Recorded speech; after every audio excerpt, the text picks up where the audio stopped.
तर मनोज जरांगे पाटलांच्या आंदोलनाला यश आले।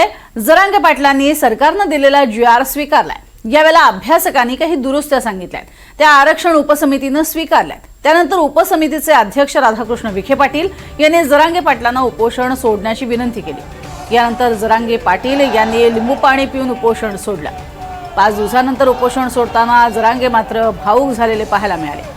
आरक्षणाची मागणी मान्य होताच आझाद मैदानावरती आंदोलकांनी गुलाल उधळला आणि एकच जल्लोषही केला। मात्र यानंतर आपण बघतोय त्यांची तब्येत ही खालावलेली होती आणि त्यामुळेच त्यांना आता उपचारासाठी तातडीने रुग्णालयामध्ये देखील दाखल करण्यात आलं।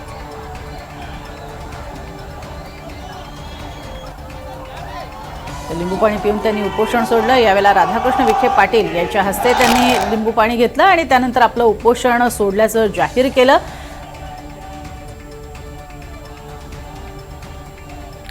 दरम्यान जरांगे आणि सरकारमध्ये नेमकं ठरलंय काय तेही पाहूयात। ग्राफिक्सच्या माध्यमातून हैदराबाद गॅझेटियरच्या अंमलबजावणीला उपसमितीने मान्यता दिली आहे। सातारा गॅझेटियरची अंमलबजावणी 1 महिन्यात करणार असं सांगण्यात आलंय।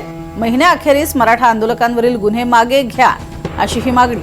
मराठा आरक्षणासाठी बलिदान दिलेल्या वारसांना 1 आठवड्यात मदत देणार आहे। मराठा आरक्षणासाठी बलिदान दिलेल्या वारसांना शासकीय नोकरी दिली जाईल। 58 लाख नोंदींचे रेकॉर्ड ग्रामपंचायतीमध्ये लावणार। जिल्हा स्तरावरती जात वैधतेची पडताळणी जलद गतीने होणार।